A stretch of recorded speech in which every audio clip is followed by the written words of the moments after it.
Hi, I'm Professor Caitlin Dwyer, and I want to talk to you a little bit today about our patron, St. Thomas More. More was born in 1478, and he was widely known as an excellent scholar and a talented attorney.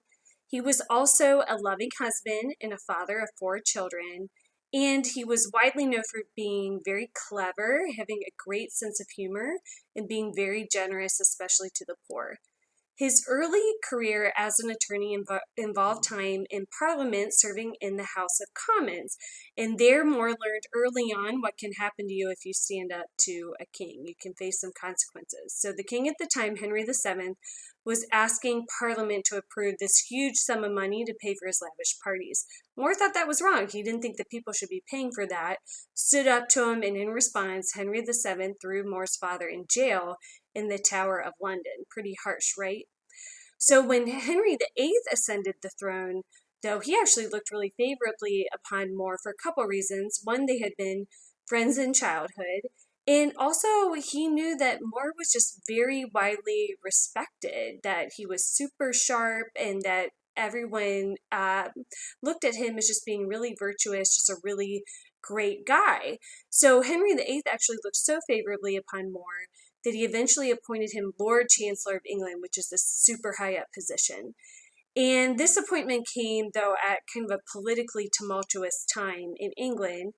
Henry was seeking an annulment from his wife, Catherine of Aragon, basically wanted his marriage to her to be declared invalid because she was not giving him a male heir because he wanted to marry someone else, specifically Anne Boleyn.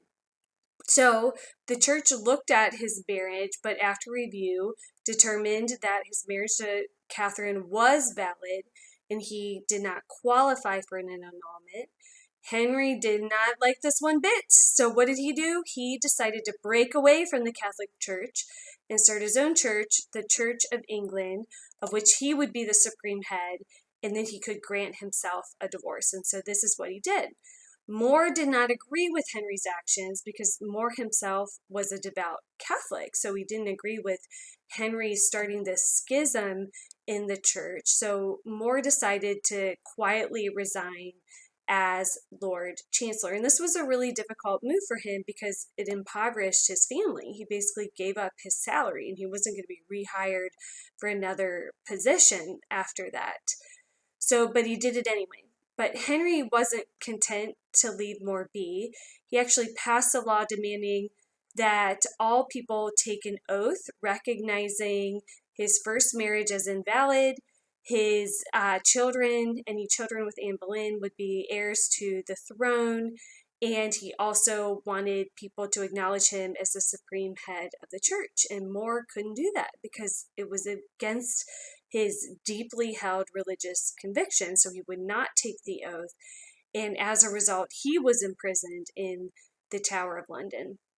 Henry was still not content to let More be, continued to go after him, and despite a brilliant legal defense of himself, for which he's really respected, More was eventually convicted of treason and beheaded.